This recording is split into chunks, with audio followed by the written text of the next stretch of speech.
Bonjour et merci d'avoir accepté de venir avec moi pour discuter d'écriture et tout ça. Un plaisir.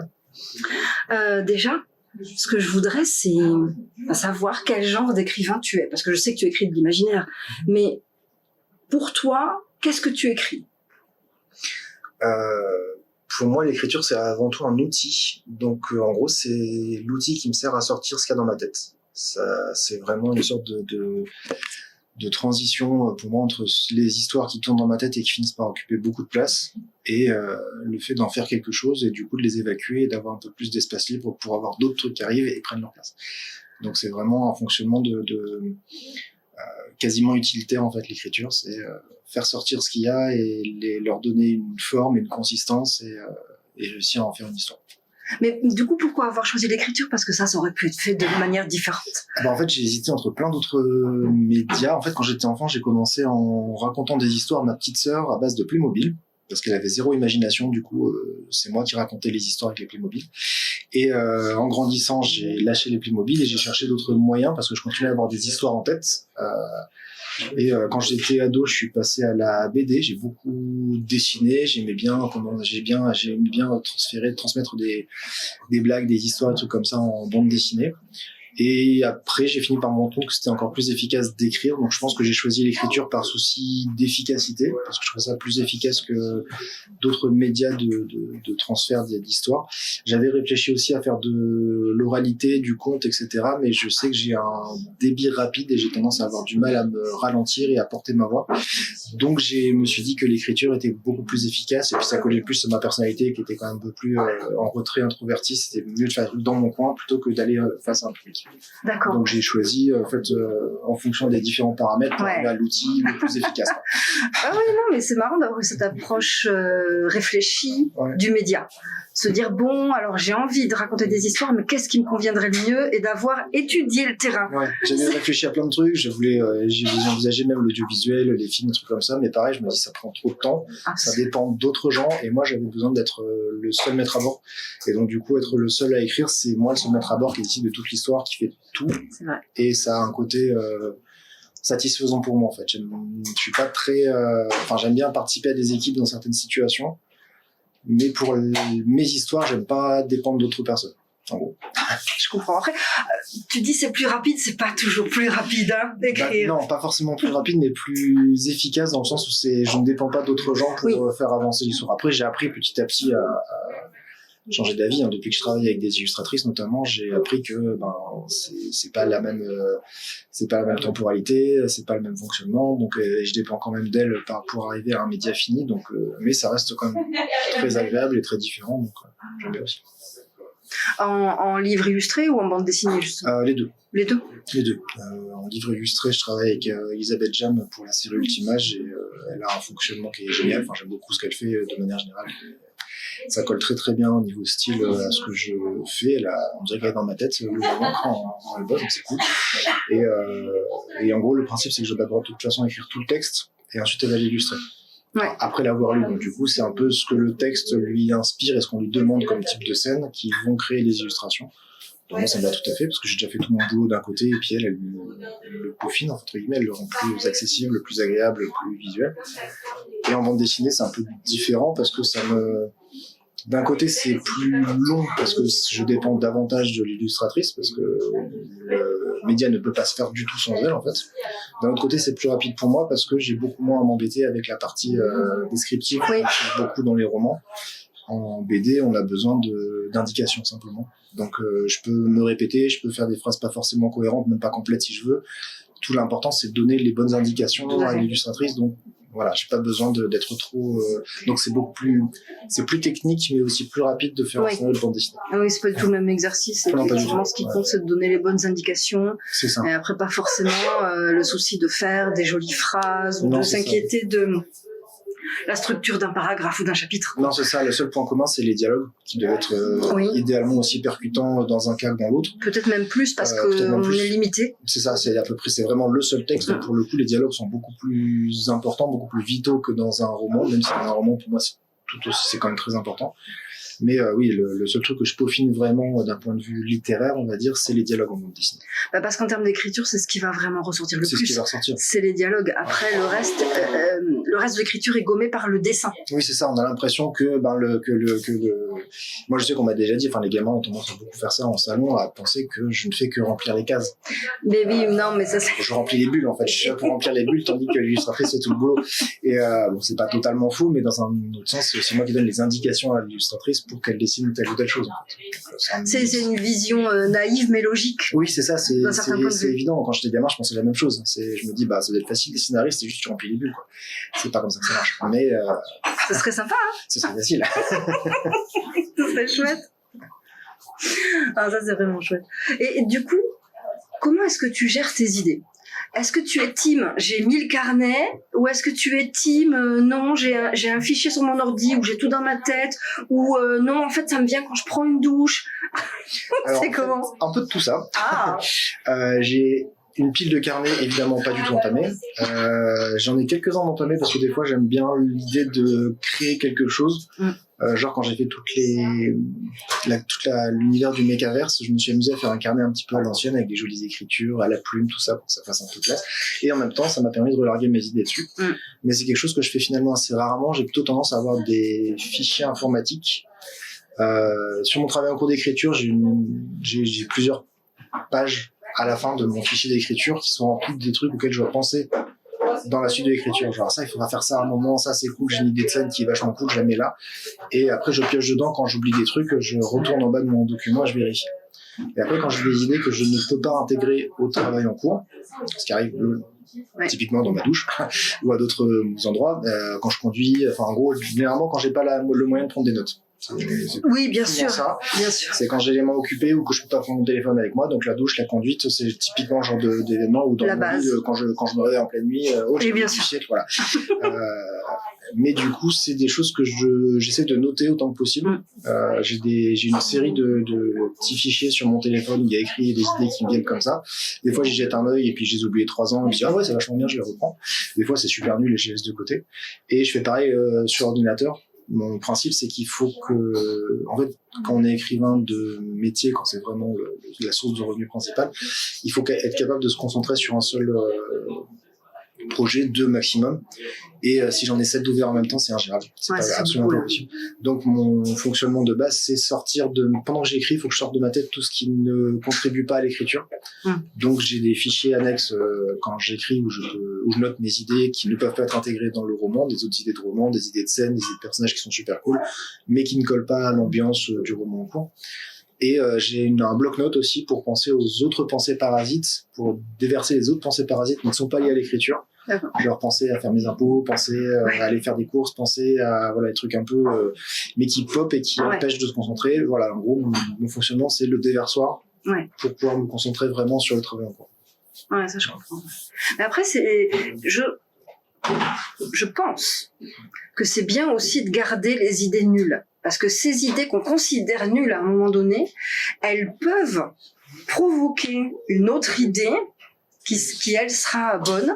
Du coup, donc je me dis, même garder les idées qu'on considère comme étant nulles, c'est bien, parce qu'il peut se passer quelque chose avec. Ça peut faire mûrir d'autres idées en fait, ou ça peut mûrir en tant qu'idée, c'est-à-dire que l'idée de base peut être, il y a quelque chose, mais ça reste un peu naze. Mais à force d'y penser, en changeant 2-3 paramètres, ça finit par en faire une bonne idée en fait. Oui, parce que parfois c'est pas tellement que c'est naze, mais parfois c'est juste incomplet. Oui, c'est ça, il manque quelque chose, ou alors il manque un élément au milieu pour justifier la liaison entre les deux. Des fois, comme beaucoup d'idées, il faut laisser le temps de la réflexion et laisser le temps de grandir et de mûrir en fait. Ouais, donc ça, moi, je garde tous les papiers, moi. Là, j'ai papier partout.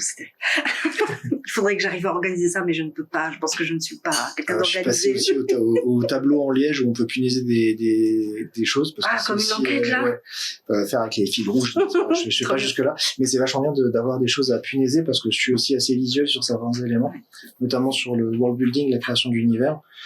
Moi, je sais que c'est un truc qui me préoccupe beaucoup quand je crée un nouvel univers. Donc, du coup, je tendance à beaucoup utiliser des éléments visuels, notamment des cartes moches que je dessine moi-même, des des schémas avec des flèches pouce en l'air pour les cartouches. Pour gérer les liaisons entre les personnages, les relations entre les personnages, pour voir le voyage qu'ils vont faire, pour voir les différents éléments qui vont rejoindre, etc. Donc j'aime beaucoup avoir quelques éléments visuels avec des mots-clés, des choses comme ça qui me permettent de mieux réfléchir en travaillant dans mon tableau. En fait.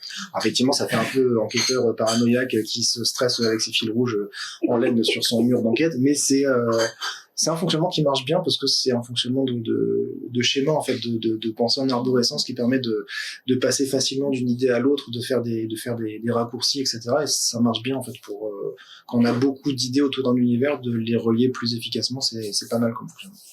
Oui, puis potentiellement, ça peut, d'avoir quelque chose comme ça de physique, ça peut aussi servir de support quand on fait quelque chose qui dure longtemps. Quand on a une saga, par exemple, voilà, quelque chose qui va durer dans le temps, c'est plus facile d'avoir un support parce que en tant qu'autrice, moi j'ai tendance à oublier des trucs. Et j'ai remarqué que c'était souvent le cas chez la plupart des auteurs. On a beau les avoir écrits, on les oublie. Bah, c'est aussi le contre-coup de l'idée de déverser ces idées, c'est qu'une fois qu'elles sont sorties de ma tête, j'ai tendance à oublier qu'elles avaient été là un jour, et du coup, des fois, je les ai surprises, je dis, ah oui, c'est vrai que j'avais pensé à ça, c'est vachement cool. Mais, entre-temps, j'ai complètement oublié que j'avais pensé. Donc, c'est des trucs où dans le pire des cas, je me rends compte, après que le bouquin soit fini, je dis, ah, j'avais dit que je faisais ça, je l'ai pas fait, c'est nul. Mais c'est vrai que c'est bien d'avoir un élément visuel parce que moi, quand je rentre dans mon bureau, je tombe sur mon tableau et ça me remet directement dans l'ambiance, en fait. Ça me dit, tiens, là, t'es en train d'écrire ça. Voilà la carte, voilà les éléments principaux. Ouais, ça aide à se remettre dans le travail aussi. Ça aide un petit peu à se remettre dans le bain. Ouais, c'est vrai que ça doit mettre dans l'ambiance aussi. C'est un outil auquel je trouve qu'on pense pas assez. Effectivement, avoir un tableau avec des machins punaisés dessus ou une grande carte moche aussi. J'ai plein de copains, copines qui bossent avec des post-it aussi. Ils assemblent des post-it. Oui, voilà. Et en fait, on n'y pense pas assez parce qu'effectivement, les écrivains sont souvent considérés comme étant toujours dans leur tête. Mais dans les faits, c'est bien qu'on en sorte. Et justement, d'avoir un élément physique qui nous permet d'en sortir et de transformer ce qu'il y a dans notre tête en quelque chose de physique qu'on a sous le nez et qu'on n'est pas obligé d'aller chercher dans notre mémoire en continu, ça allège le travail, ça le rend plus efficace, plus facile, et le côté visuel, mine de rien, il est plus important que ce qu'on croit pour beaucoup d'auteurs, pas forcément pour tout le monde, mais d'avoir la capacité de visualiser certains personnages pour certaines personnes, moi c'est pas mon cas, mais d'avoir besoin de photos, de dessins, d'éléments graphiques, des tableaux Pinterest, des trucs comme ça. Je peux comprendre que ça puisse aussi aider à remettre dans l'ambiance et à mieux imaginer l'ambiance générale d'un univers, par exemple. Il ne faut pas hésiter, à mon avis, à utiliser des composantes graphiques et même des composantes auditives aussi. Enfin, globalement, d'avoir quelque chose qui nous met dans une ambiance d'écriture et qui nous ramène à cette ambiance d'écriture, c'est très efficace, je trouve. D'ailleurs, tiens, en parlant d'auditif, est-ce que tu utilises de la musique pour écrire? Est-ce que ça t'aide ou pas? Est-ce que c'est quelque chose que tu utilises? Oui, beaucoup. Alors j'ai tendance à bien aimer les musiques que je connais déjà très bien et qui sont souvent un peu répétitives, qui me permettent en gros, ça me sert à la fois de me mettre dans l'ambiance et de boucher un des conduits sensoriels, de faire en sorte que mes oreilles n'entendent rien d'autre, et donc du coup j'ai plus besoin de me préoccuper de ce qui se passe de ce côté-là. Ça me permet de mieux focaliser dans certains éléments. Alors pas toujours, je suis en train de notamment les moments de révélation dans mes romans, il me faut un silence absolu parce que la musique me déconcentre, et déjà c'est très compliqué pour moi de retirer tous les fils de ce que j'ai préparé pour la grande révélation finale, et de pas oublier des éléments, de pas oublier les indices, et de pas oublier tout ce que j'avais tissé avant. Donc là, il me faut un silence absolu. Mais en dehors de ça, je tendance à bien aimer la musique. Alors, jamais en français, parce que sinon, les paroles me font dévier. Je pense à ce qui se dit en français. Du coup, j'ai pas du tout la capacité de sortir de ça. Mais en langue étrangère, en français, en anglais, en d'autres langues, ça me va très bien. Ou en purement instrumental. J'ai fait une bonne partie des romans du Mechaverse avec la bande son d'un jeu vidéo qui s'appelle Arcanum, un très vieux jeu vidéo qui est sorti au tout début des années 2000. Un très vieux jeu vidéo. Ah oui, c'est triste, hein, ça pique maintenant, mais bon, moi j'étais ado quand c'est sorti. Pas relevé. Voilà, mais c'est vrai que c'est un jeu vidéo qui a une très très belle bande son avec beaucoup de violons, et qui marche très très bien pour du steampunk et ce genre d'ambiance. Et Et en gros, j'ai trouvé la bande-son et ça dure 1h15 et en gros, ça tourne en boucle pendant tout le temps que j'écris quand je suis dans une ambiance steampunk, en fait. Ça m'aide beaucoup. Parce que ça me renvoie aussi à quand je joue à ce jeu vidéo qui était une sorte de mélange entre magie et mécanique. D'ailleurs, il y a une anecdote marrante, c'est que j'ai découvert, après avoir écrit le bouquin, Engrenage et sortilèges, que c'était aussi le sous-titre d'Arcanum.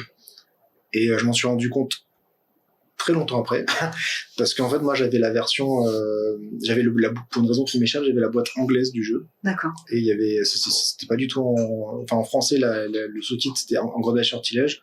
En anglais, c'est Of Steamworks and Magica Obscura, un truc comme ça.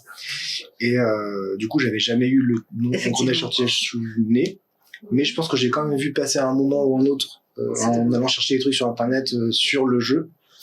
Et ça a dû s'imprimer d'une manière ou d'une autre. Ensuite, je l'ai ressorti, puis on me dit, tiens, ça a l'air inspiré du jeu vidéo. Ah putain, en fait, oui. En fait, en y réfléchissant, je me dis, inconsciemment, oui. Inconsciemment, c'est des trucs qui me reviennent, en fait, un peu comme ça. Et donc, du coup, effectivement, c'est quelque chose qui m'a, et pourtant, c'était dans mes sources d'inspiration, c'est quelque chose qui m'a vachement marqué, le côté, c'est le seul jeu vidéo qui avait vraiment qui utilisait à la fois les armes à feu, la magie, les trains, les malédictions, des trucs comme ça, tout ensemble. Ouais. C'est un jeu vidéo qui m'a vachement marqué et qui avait une ambiance musicale démentielle. Et l'ensemble a forcément marqué d'une manière ou d'une autre ma manière d'écrire, quoi. Et se rendre compte que j'ai fait un hommage involontaire à ce jeu vidéo dès mon premier roman dans le Mancaverse, ça m'a fait marrer. Oui, puis ça fait partie plutôt des bonnes surprises, ça, quand même. Oui, c'est ça, c'est plutôt positif, quand même. J'avoue que j'ai un coup de stress, je me dis, bah, ça se trouve, ils vont m'attaquer parce que j'ai piqué leur truc. Bon, la boîte est morte depuis 15 ans, donc je pense qu'ils ont eu choses à faire. Mais, non, et puis bon, il y a la bonne foi aussi de dire, les gars, vraiment, je savais pas. Pourtant, c'est un truc que en creusant un peu, j'aurais pu me dire, ça vient de quelque part, mais c'est vrai que j'ai même pas. Voilà. Les éditeurs font pas de recherche Si, toujours un petit peu, mais c'est vrai qu'ils cherchent essentiellement dans d'autres livres. 5-10 dernières années, s'il y a des médias qui ressemblent à ça. Quand ça dépasse les 5-10 dernières années, on part du principe que le public a changé et qu'ils vont pas forcément, sauf quelques éléments vraiment spécifiques qui transcendent les décennies, mais un bouquin qui a entre 5 et 10 ans et qui a le même titre qu'un nouveau bouquin, on a tendance à se dire, c'est pas grave, surtout quand c'est dans une autre catégorie, quoi. Oui, tout à fait. Moi, par exemple, ma bande dessinée, Je suis un dragon, là aussi, j'ai découvert après coup que c'était le même titre d'un roman d'imaginaire qui est sorti en 2015. Il est sorti 8 ans après. Et en fait, il n'y a pas eu du tout d'interaction. Il y a même personne qui est venu me demander si c'était la transformation en BD, l'adaptation en BD de ce roman, en fait, parce que c'est un roman qui était bien, qui apparemment a bien fonctionné, mais qui ensuite, au bout de 8 ans, un roman a tendance à perdre un petit peu en vitesse. Et faut dire que la vie d'un livre, ça touche un autre, la vie d'un livre est très très rapide, malheureusement, en ce moment. Malheureusement, oui. Du coup, c'est vrai que c'est quelque chose qui n'a pas été qui n'a pas servi. Et à l'inverse, j'ai eu la même chose avec Règne animal qui est sorti à la fin 2023 aussi, qui est sorti pile au moment du film avec Romain Duris qui s'appelle Le Règne animal. Sauf que là, j'avais passé mon temps à essayer de trouver le bon titre, parce que j'avais des idées que mon éditrice n'aimait pas, mon éditrice avait des idées que moi je n'aimais pas. Du coup, on a vachement galéré à trouver un titre sur lequel on pouvait s'entendre. Et on a fini par trouver Règne animal parce que ça collait très bien avec toute l'ambiance et tout ce que je voulais raconter, ça marchait très bien. Et pile quand on l'a validé et que le bouquin est parti en impression, on a appris qu'il y avait un film qui allait sortir au même moment, qui avait le même titre. Donc j'étais pas joyeux. Bon, d'un autre côté, peut-être que j'ai vendu des livres parce que des gens croyaient que c'était l'adaptation du film, j'en sais rien, la novélisation.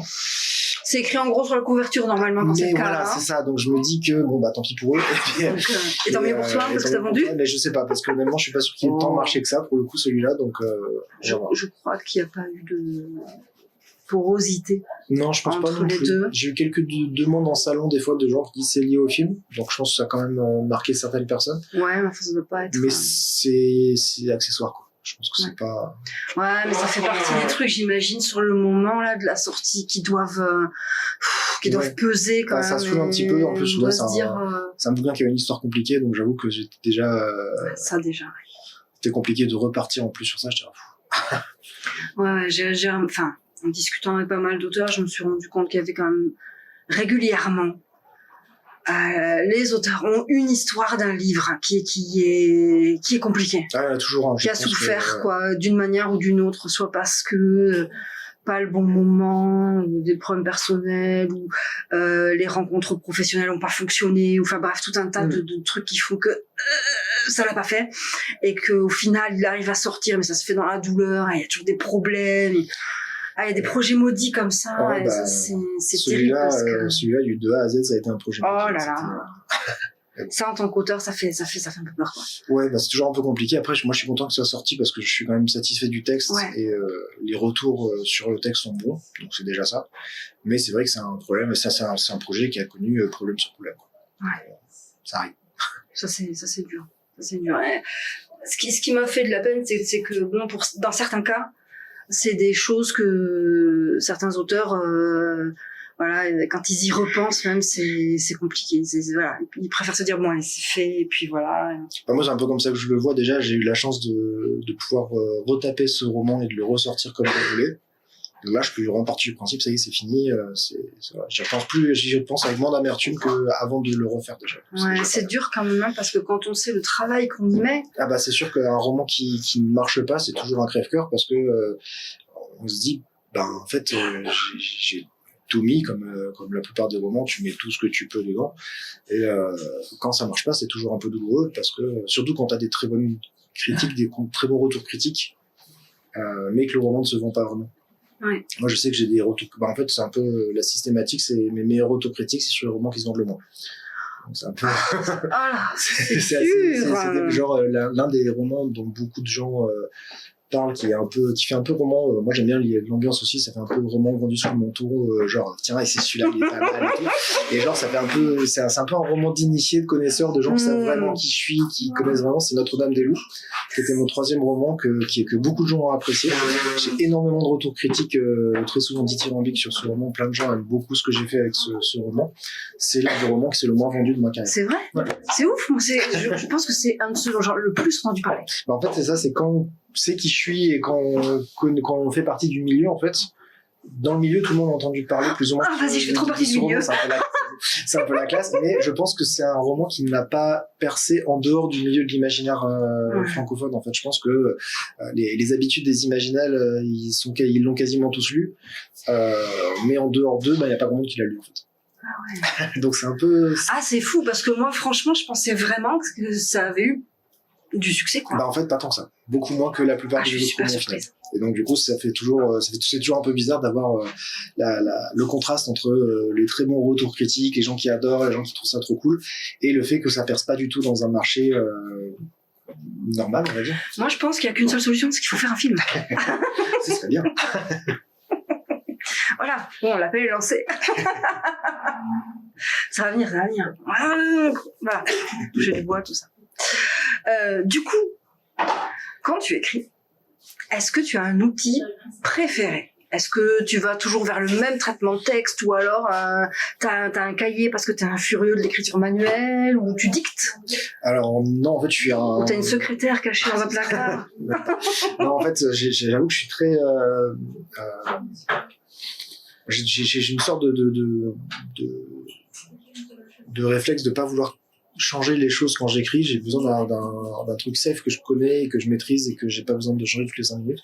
Donc moi, je suis très allergique à tester des nouveaux logiciels toutes les 5 minutes pour essayer des nouvelles choses. Je travaille sur Word et sur une version de Word 2007 qui marche encore et toujours, parce que je l'avais acheté et je continue à garder, même s'ils disent oui, on fait plus de mise à jour, machin truc, et voilà. J'ai gardé dans un coin le code d'activation, je l'ai toujours, j'ai téléchargé dans un coin en 6 formats différents pour être sûr de l'avoir, le logiciel de téléchargement, je peux continuer à y avoir accès toute ma vie, et en fait, je vais, quand utiliser Word 2007, jusqu'à ce qu'ils envoient des virus pour le défoncer, mais, voilà. Mais pour le coup, c'est vraiment un logiciel que je connais par cœur, que je sais utiliser comme je veux. Alors ça a toujours des petits problèmes de jonction quand j'envoie à mon éditrice qui utilise des versions plus récentes, il y a des espaces qui disparaissent, il y a des choses un peu bizarres qui se produisent, mais j'ai pas envie de changer parce que je suis habitué à ça, à cette interface, et j'aime pas du tout l'idée de partir dans 25 logiciels et 25 outils différents. Par exemple, je suis intellectuellement, je suis fondamentalement opposé à l'utilisation d'antidotes si on n'est pas éditeur ou auto-édité. Parce que c'est un outil qui sert à traquer les répétitions, les fautes, etc. Et c'est le boulot de l'éditeur. L'auteur n'est pas responsable de ça. En fait, on fait de son mieux avec son texte. On est là pour livrer un texte brut qui fonctionne, dont on est fier, qu'on a mis des choses dedans. Le fait de traiter le texte pour qu'il devienne un produit de consommation, en fait, un livre, c'est le travail de l'éditeur, en fait. Donc il n'y a aucune raison valable et logique, puis surtout qu'on n'est pas payé pour ça, pour qu'on aille traquer les répétitions et qu'on aille traquer les fautes à la place de l'éditeur et du correcteur qui seront payés pour ça. Il n'y a aucune raison. Oui, puis alors l'auteur, il n'est pas payé pour grand-chose. Hein. Non, il faut dire aussi ce qu'il y a, quoi. L'auteur, il est payé pour pas grand-chose, donc moi, j'avoue que je ne fais absolument rien pour rendre le travail de l'édition plus rapide et facile, parce que c'est pas parce que je les aime pas, c'est juste parce que eux, ils ont un salaire et que c'est leur travail, en fait, de le faire. Donc, et moi, je suis pas payé pour ça. C'est une approche militante. Donc, voilà, c'est ça. Je valide. Non, si, mais carrément. La seule chose que j'ai accepté de faire, au bout d'un paquet de romans déjà, c'est d'intégrer des tirés de quadratins.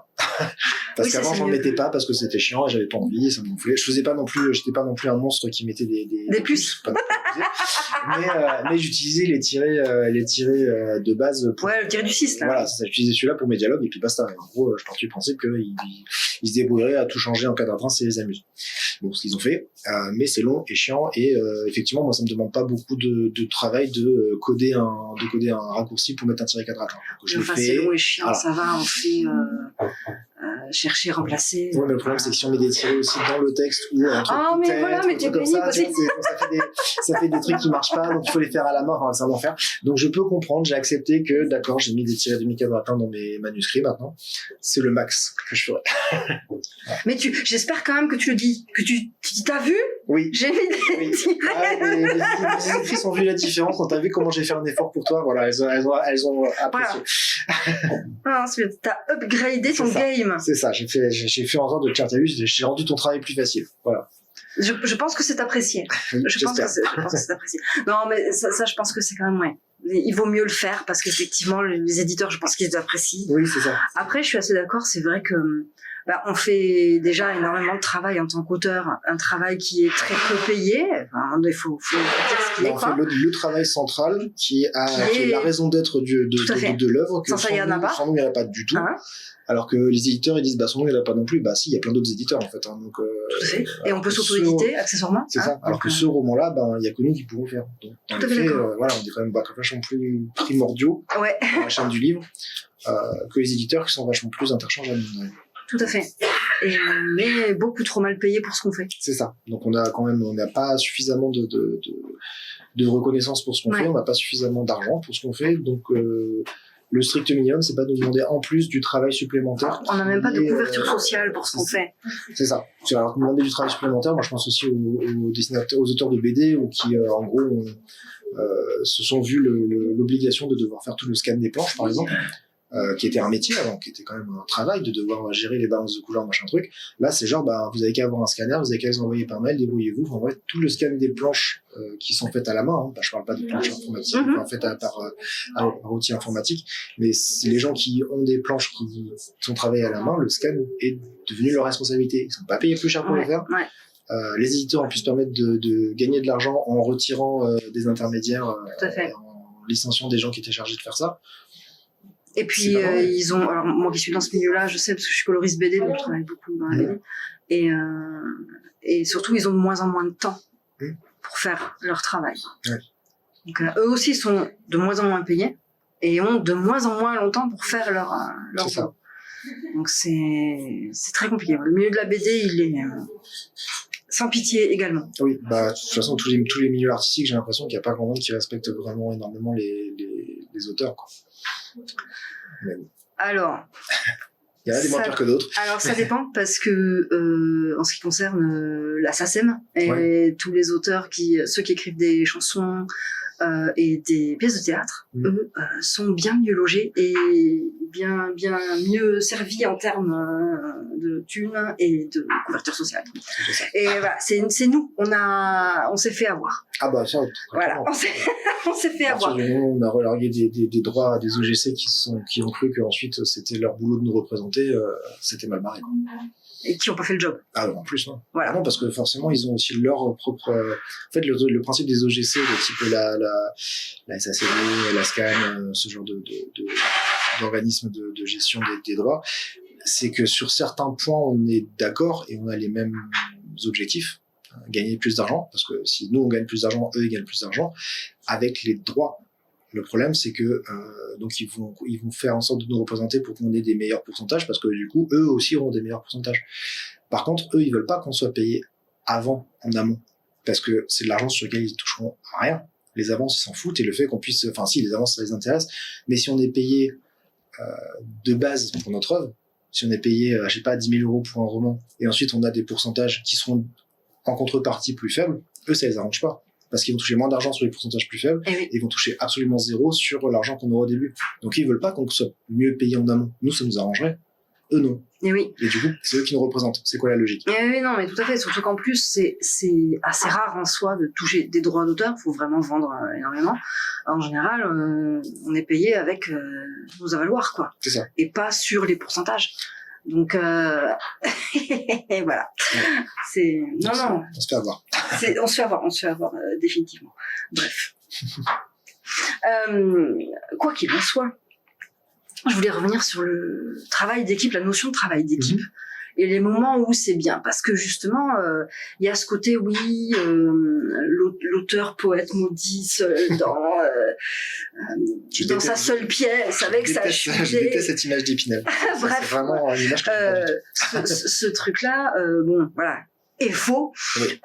Et surtout, il y a un moment où on a besoin des autres. Oui. Il y a forcément un moment où, alors oui, d'accord, il faut bien que ça sorte de nous, puisque on l'écrit, d'accord, ok, très bien. Mais il y a un moment où on va avoir besoin de l'avis de quelqu'un ou du retour. Bon, ben, on va avoir besoin d'éditeurs, de correcteurs, tout ça. Et après, je sais pas du tout comment toi tu fonctionnes.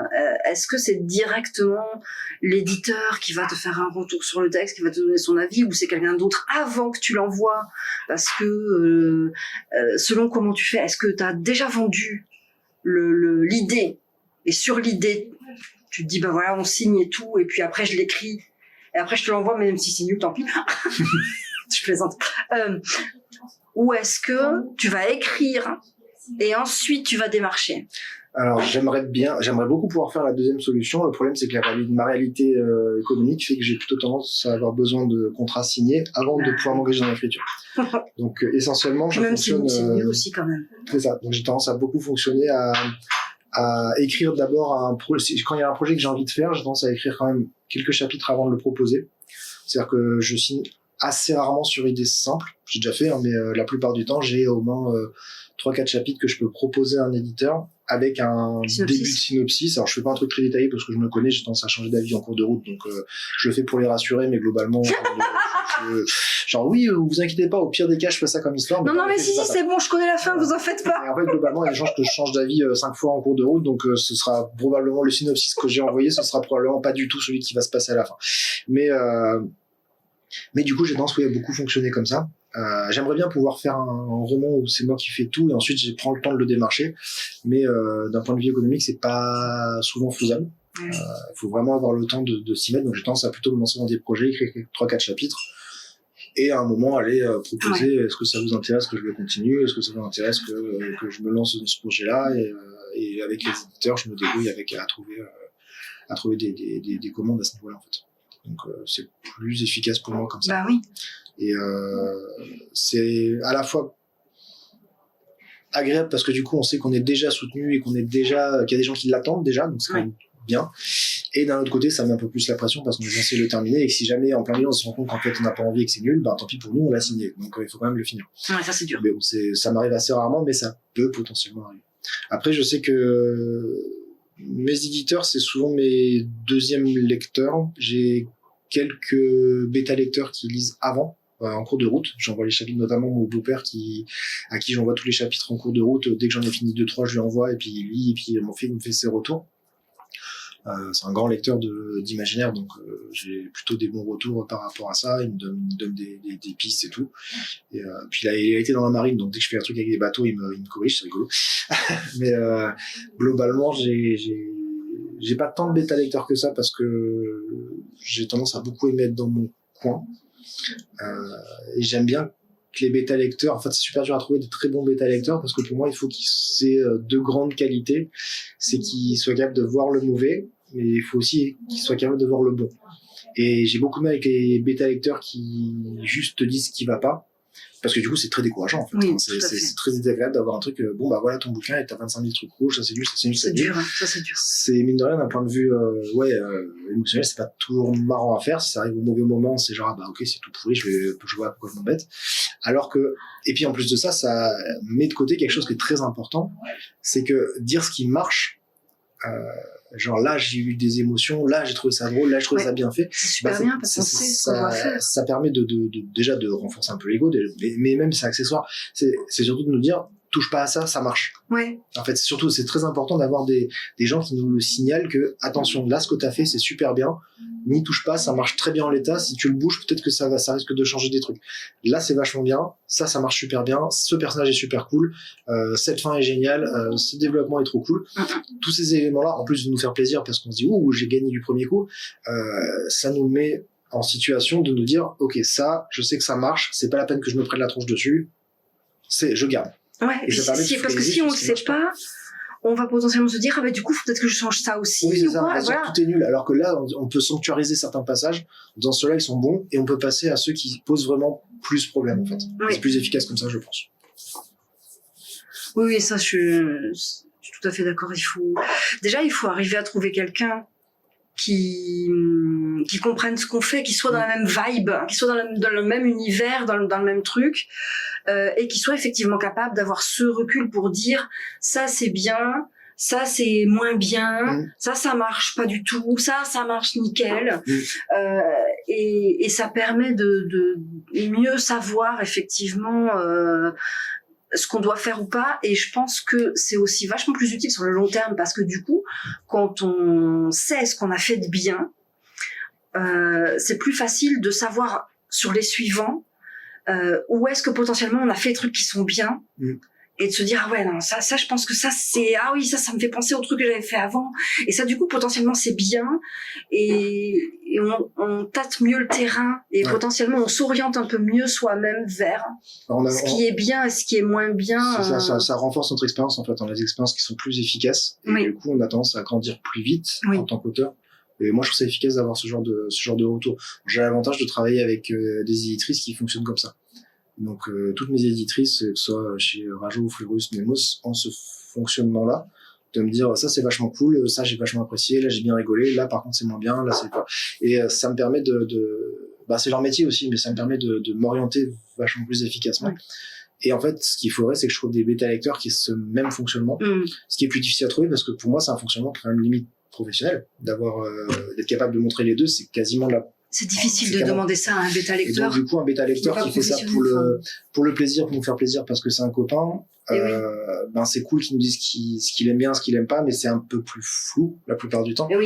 Et je sais qu'il y a un développement de bêta-lecteur professionnel, mais pour moi, un bêta-lecteur professionnel, c'est censé être un éditeur, en fait. Donc, s'il a pas les cartouches d'éditeur, je vois pourquoi je donnerais du pognon. Enfin, voilà, c'est un peu... Non, voilà. Je pense que ces gens-là sont utiles pour les auto-éditer. Oui, c'est cool, bien sûr. Voilà. Ceux qui ont beaucoup d'expérience, qui ont lu beaucoup de romans, qui savent exactement ce qui peut marcher ou pas. Mais j'ai tendance à penser que j'ai plus confiance en des éditeurs. Voilà, c'est surtout que si c'est l'éditeur avec lequel tu vas travailler, il n'y a aucune raison que ce soit pas lui qui fasse ce boulot-là. Bah, c'est ça, c'est aussi ça. C'est-à-dire que c'est lui qui veut le livre, donc c'est ça. Il est censé quand même savoir ce qu'il veut et comment le corriger. Donc logiquement, c'est aussi son boulot. Oui, parce que c'est à lui de s'investir dans le livre qu'il a acheté. C'est ça.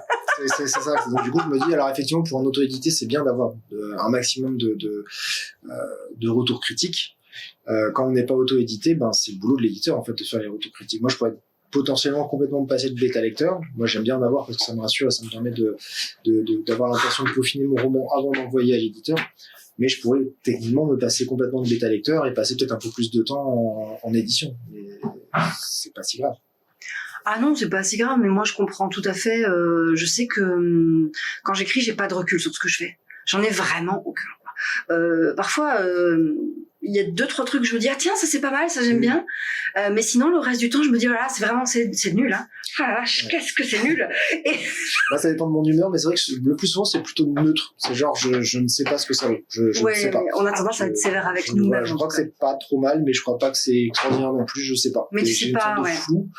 Et donc c'est bien parce que justement le principe d'un bon bêta-lecteur ou d'un éditeur, c'est de retirer le flou et de dire bon en fait là t'as bien réussi, là ça a moins bien marché et ça permet de c'est une correction en fait. Enfin, on fait un exercice et puis on se fait corriger et puis voilà. Après c'est discutable parce que des fois on n'est pas du tout d'accord avec l'éditeur et c'est normal aussi pour moi on doit des fois ne pas être du tout d'accord avec l'éditeur et dire bah non là je suis pas d'accord avec toi, c'est pas ça que je voulais faire. Peut-être que j'ai pas été suffisamment clair, peut-être parce que je l'ai pas fait de la bonne manière, si je veux bien l'entendre.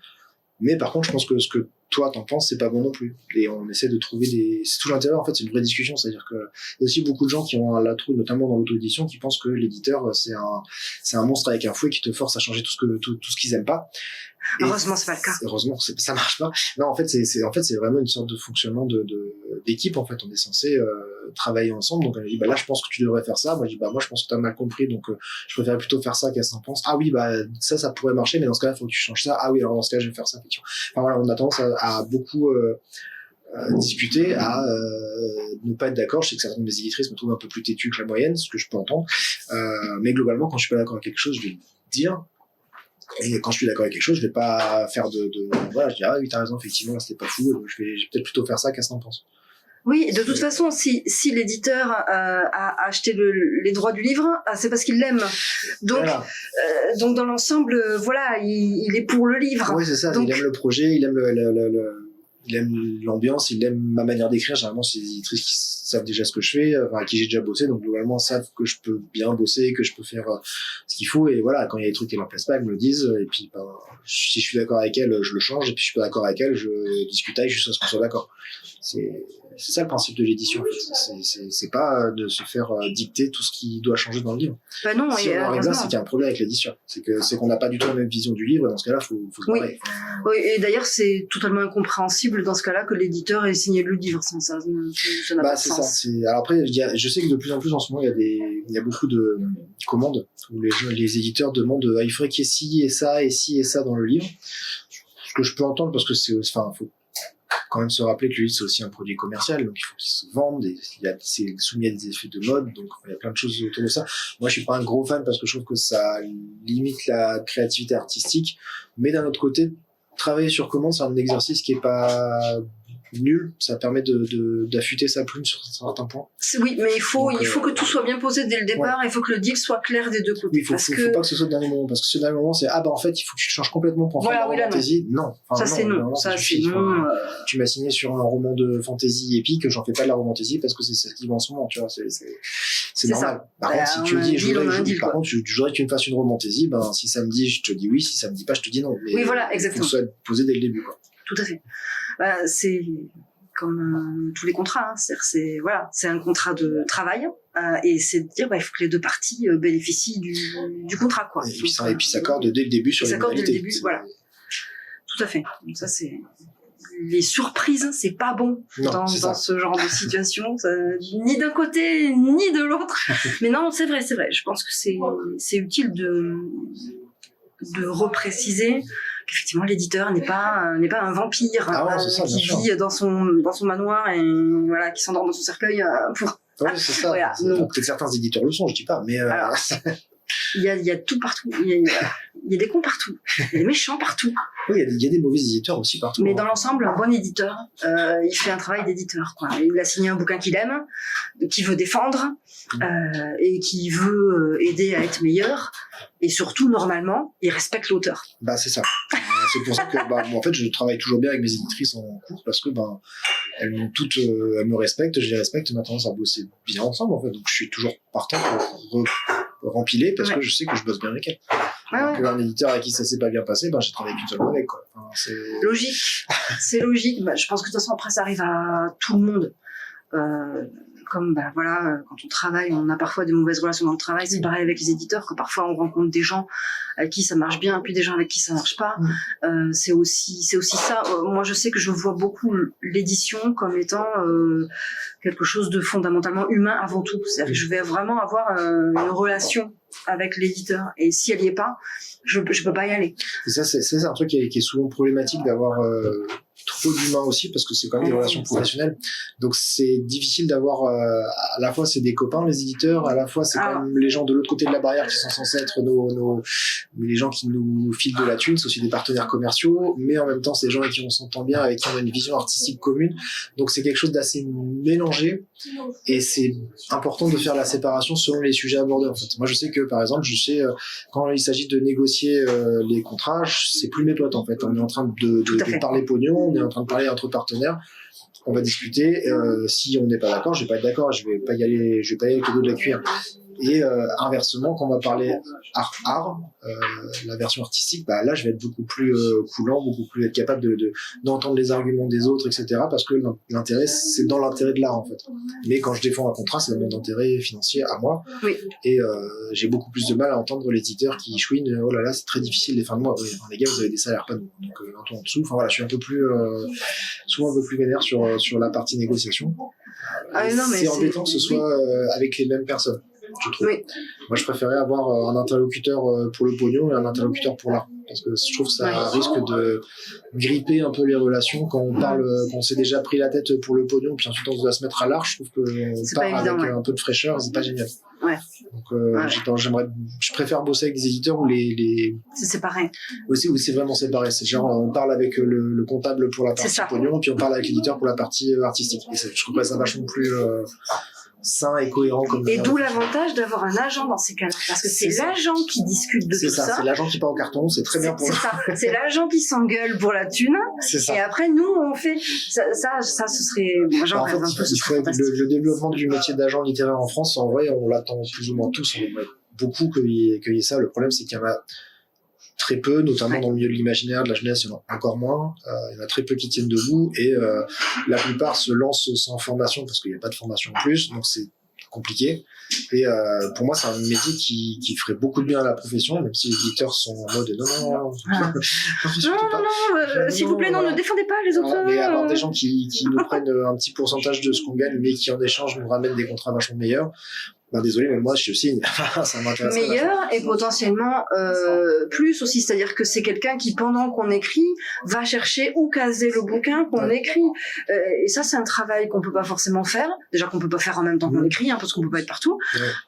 Mais surtout, les agents en général sont des gens qui ont des relations qu'on n'a pas forcément, surtout quand on débute dans le métier. C'est ça le problème pour moi du métier d'agent en France, c'est qu'en fait les rares agents qu'il y a, la plupart n'ont pas forcément de relations.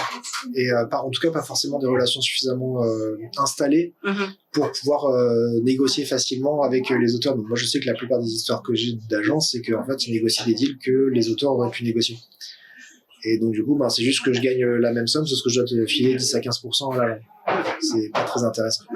Alors que si l'agent était vraiment connecté, qu'il avait des liaisons en disant sinon moi si ça te plaît pas, je vais l'envoyer à celui d'à côté qui est prêt à me payer beaucoup plus cher, etc. Je garde les droits de ci et de ça parce que je peux les faire traduire chez telle personne dont j'ai le contact, machin. Genre je te file tous les droits sauf étrangers, sauf l'anglais, l'espagnol et l'italien parce que j'ai déjà des contacts des maisons d'édition et tu vas rien faire parce que là j'ai déjà les trucs de signer. Enfin voilà, on a besoin d'agents qui ont la niaque et qui ont des contacts, et je sais qu'il y en a quelques-uns. Mais l'immense majorité, j'ai l'impression que c'est des gentils amateurs qui essayent de se faire un nom dans le monde du livre parce qu'ils ont bossé 5 ans en édition et qu'ils connaissent 3-4 personnes en salon. Mais c'est chouette, c'est un bon début, mais c'est pas assez. Et je pense qu'on a vraiment besoin d'agents littéraires professionnels dans notre milieu en fait. Non, ça c'est vrai que ce serait un développement positif, quelque chose de chouette pour les auteurs, parce que le problème c'est qu'à l'heure actuelle les agents comme il n'y en a pas beaucoup, ils prennent que des gens qui sont déjà connus. Ils prennent des gens qui et qui potentiellement n'ont pas besoin d'eux. Mais dans un sens, c'est normal parce que du coup, c'est gagner un pourcentage d'une grosse somme, c'est toujours plus intéressant qu'un pourcentage que plein de pourcentages d'une petite somme. Mais oui, non, mais bien sûr. Normal. Mais d'un autre côté, c'est aussi une relation humaine. C'est-à-dire que c'est des gens qui sont censés croire en le potentiel de leurs auteurs, qui vont ensuite mettre en avant et qui vont essayer de booster pour avoir des meilleurs deals, parce que on grandit ensemble quand on a un agent et un auteur qui fonctionne. C'est que l'agent, il fait en sorte que l'auteur marche mieux, donc gagne plus de sous, donc enfile davantage à l'agent, qui a plus de temps pour lui, qui peut ensuite investir davantage dans l'auteur, lui trouver des encore meilleurs deals, etc. Ouais. Mais c'est le point de départ qui est forcément bloquant, comme la plupart des trucs dans le milieu, hein. C'est comme le premier contrat d'édition en maison d'édition. C'est le point de départ le plus bloquant de tous les jeunes auteurs, mine de rien. Une fois qu'on l'a eu, en avoir d'autres est un poil plus facile. Alors qu'en n'ayant en n'ayant jamais eu de contrat d'édition, c'est plus difficile d'avoir le premier. Enfin, le premier, c'est le Graal pour beaucoup, alors qu'avoir le deuxième est un peu plus facile. J'ai pas l'impression que mon premier contrat m'aide. Ouais. Je suis pas sûre. Le truc, c'est que c'est tellement opaque comme système que on ne sait pas quel impact ça a chez l'éditeur qui reçoit le mail avec marqué « Hey, salut, je viens d'écrire ça. Moi, je pense que c'est trop cool. Alors voilà, c'est ça l'histoire. Et sinon, j'ai déjà été publié chez machin. » S'il faut, il en a rien à carrer. Alors, le truc aussi, c'est qu'on a souvent tendance à aller voir ailleurs pour son deuxième roman. Et moi, je pense que c'est pas une bonne idée. Je pense qu'il faut au contraire fidéliser son éditeur et installer une relation de travail. Quand il fait pas le truc. Quand c'est pas un bon éditeur, non. Non, moi je suis contente de mon éditeur, mais le problème c'est qu'il fait pas le truc dans lequel j'ai envie de me lancer. Ah. Il fait pas de jeunesse et moi j'ai envie de faire de la jeunesse. Ah oui, c'est souvent un peu plus compliqué. C'est pas sa faute, le pauvre. Ouais. Après, c'est aussi des sortes de contacts, mais de rien. Moi, je sais que j'ai reçu des contacts de copains que j'ai rencontrés en salon. Avec mon premier roman, moi, les contacts jeunesse, ça vient de copains à moi. Ou de salons, ou de gens que j'ai rencontrés. Bon, j'ai rencontré les Rajo, par exemple, c'est une copine autrice qui m'a présenté mon éditrice. Fleurus, c'était à l'origine une des organisatrices d'un salon qui était aussi éditrice à côté et qui est venue me chercher en mode. Et en fait, c'est beaucoup de ça fait vraiment podcast de développement personnel, mais c'est des rencontres vraiment. Oui. Et ça joue beaucoup de rencontrer des gens et d'aller voir de participer à des salons, de participer à des soirées avec des écrivains, d'aller boire des coups avec eux, de dire tiens, c'est mon éditeur, je te présente machin truc. C'est comme ça qu'on se fait une c'est ça place. Mon problème. Et c'est pas si facile que ça, parce que quand on n'est pas invité en salon ou quand les éditeurs font pas le job pour faire venir les gens en salon, ben c'est plus compliqué, parce que les vrais points, les vrais hotspots d'interaction auteur, c'est là. Et quand on est comme moi, qu'on est handicapé, qu'on n'est pas invité en salon, qu'on boit pas d'alcool et qu'on boit pas de café, la vie est compliquée, d'accord? Alors, l'alcool et le café, on peut faire sans. Je connais pas mal d'auteurs qui font ça, pour le coup. Je plaisante. Mais c'est vrai que les interactions sociales sont importantes. En vrai, on peut rencontrer des gens même sans faire tout ça. Bien sûr. Mais c'est vrai que les salons, tout le monde le dit. En fait. Malheureusement, bon, je vis dans un coin de la France où il y en a pas. Plus, ouais. Et comme je peux pas bouger, c'est compliqué. Mais voilà, c'est très rare que je me déplace, donc c'est pas évident. Mais c'est vrai que c'est ralent, parce que j'entends des tas de gens dire oh oui, j'ai rencontré un tel et truc au salon machin.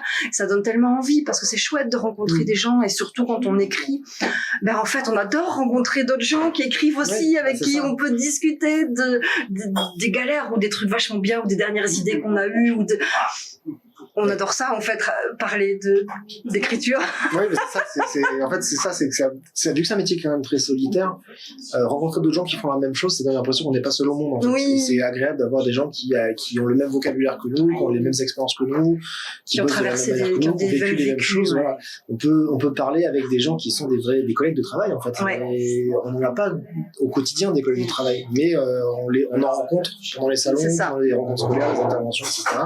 C'est comme ça qu'on on se fait des contacts, à la fois des potes qui peuvent devenir des amis, et à la fois d'avoir des contacts plus faciles dans le milieu de l'édition.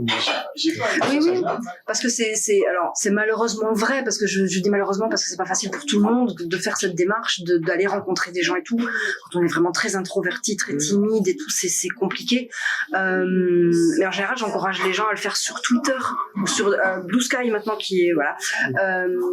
Parce que beaucoup d'auteurs sont très accessibles sur les réseaux sociaux en fait, et sont prêts à discuter, et déjà c'est chouette, et deux, parfois ils ont un peu de temps ou l'occasion de donner des conseils, d'aider, voilà, et ça c'est chouette, c'est vraiment très très chouette quoi. Moi j'ai rencontré des tas de gens comme ça, et ça m'a beaucoup aidé. Ça m'a beaucoup aidé. La plupart des auteurs n'ont aucun problème à partager leurs expériences en fait. Faut juste pas croire qu'ils sont à disposition. Oui, non. Si des gens qui viennent taper à la porte et qui me demandent vous voulez pas relire mon roman, désolé, on n'a pas le temps les gars. Enfin, non. On aimerait bien, mais on n'a pas le temps de répondre aux sollicitations de tout le monde en fait. Mais mine de rien, on peut donner des conseils par-ci par-là. Moi, je sais que j'ai tendance à beaucoup ouvrir mes questions quand je suis sur Instagram. J'ai tendance à profiter de mes trajets en train, par exemple, pour mettre des stories et posez-moi des questions, et comme ça, les gens peuvent les trucs qu'ils ont envie de me demander sur l'édition, sur mon métier, sur ci, sur ça, ils peuvent me demander. Ça permet d'avoir des infos. Et mine de rien, c'est comme ça qu'on rassure aussi, qu'on fait en sorte, parce qu'il y a aussi beaucoup de gens qui, à mes yeux, font leur beurre sur les conseils aux jeunes auteurs, qui soit sont pas qualifiés parce qu'ils n'ont pas suffisamment écrit, ou ils n'ont pas suffisamment d'ancienneté dans le milieu, ils n'ont pas suffisamment d'expérience dans le milieu pour dire des choses, soit vont carrément dire des choses complètement fausses. Et surtout vont le dire d'une manière tellement péremptoire que ça peut stresser et déstabiliser des jeunes auteurs. Et décourager. Alors des gens qui disent il faut faire comme ça sinon vous ferez pas un livre, si vous faites comme ça franchement c'est has-been, ça marche pas. C'est fou, c'est que des mauvais conseils. Commencez pas par écrire ça. Si vous commencez votre par ça, non. En fait, c'est ce que je veux en fait. Je peux trouver des exemples de si ça marche en fait dans n'importe quel bouquin. Il y a pas de tous les conseils d'auteur, faut les prendre avec des pincettes en fait. Moi le nombre de fois où j'ai entendu dire il faut pas commencer par écrire une série. Moi le premier truc que j'ai écrit c'est une série, et je suis allée au bout, voilà. La plupart des gens leur première histoire c'est une histoire très longue parce que c'est un truc qu'ils ont pensé longtemps, qui a bercé une partie de leur vie. Donc moi, ça me paraît pas déconnant que la plupart des auteurs, ils commencent par des trilogies, par des séries à rallonge, tout comme ça. Après, effectivement, c'est d'un point de vue réaliste, c'est plus rare de faire publier une série dès le début qu'un one shot. Tout à fait. C'est beaucoup. Mais après, si c'est ce que t'as envie d'écrire. Si c'est ça que t'as envie d'écrire, fais-le. Mais en fait, c'est tout bête. Fais-le, c'est cool. Mais pars du principe que ce sera peut-être pas le premier bouquin que tu vas publier. C'est-à-dire que c'est ok. En fait, tu peux faire toute une série. Et puis ensuite écrire un one shot, et puis ton one shot qui sera publié avant, et puis après ton éditeur va dire t'as quoi d'autre dans les cartons, et là tu lui balances ta trilogie, et il a dit ça m'intéresse beaucoup, ou pas, peu importe. Mais dans les faits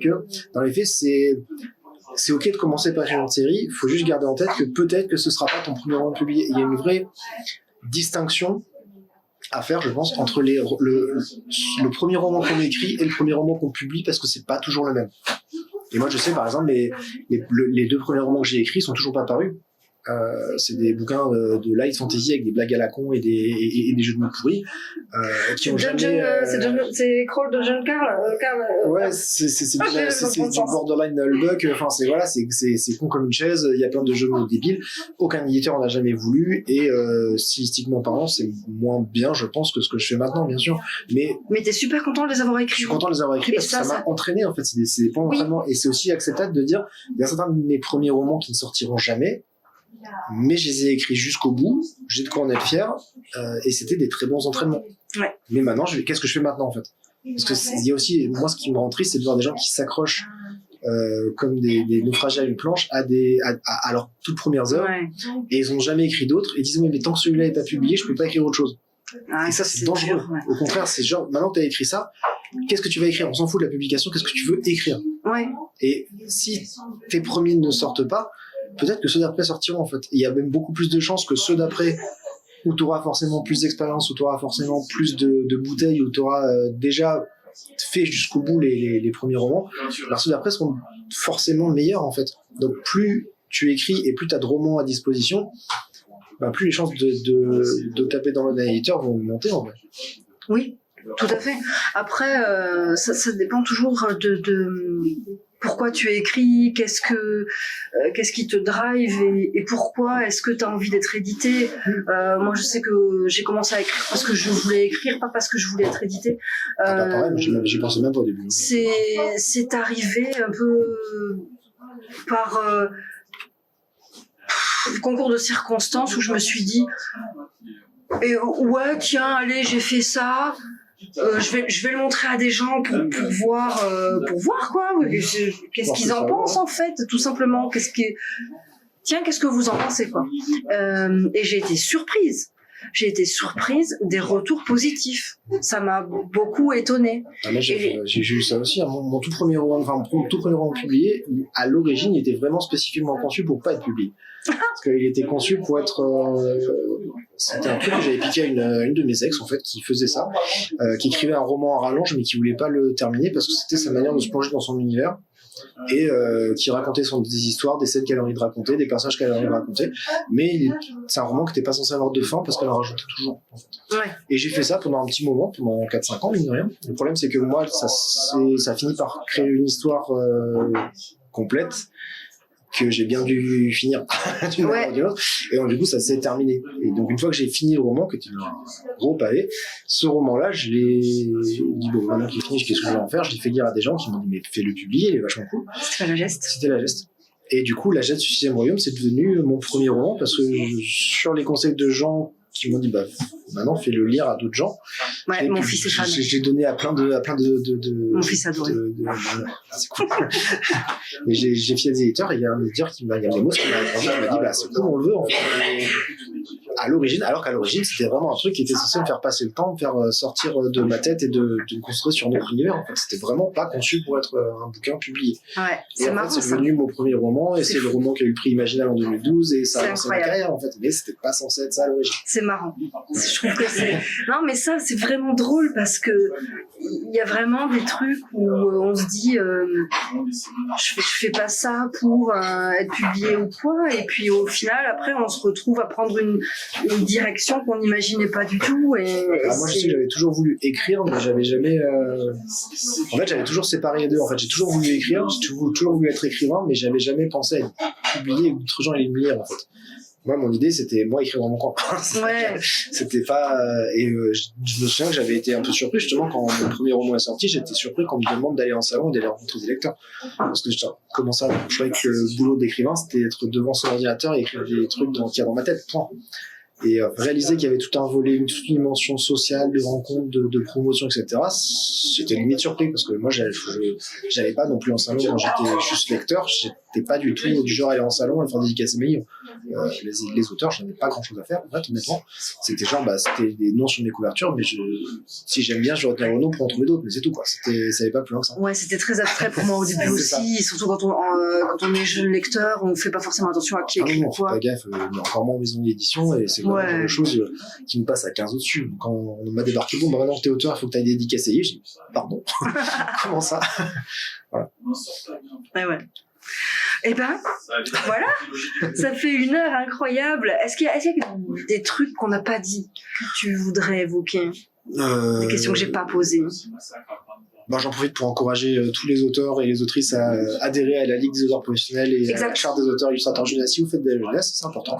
Tout à fait. Et à la Sophia aussi. Et à la Sophia, parce que c'est bien aussi d'avoir des droits en bibliothèque, ça prend 5 minutes et c'est pour la vie. Donc, voilà, faites ça, faites-le.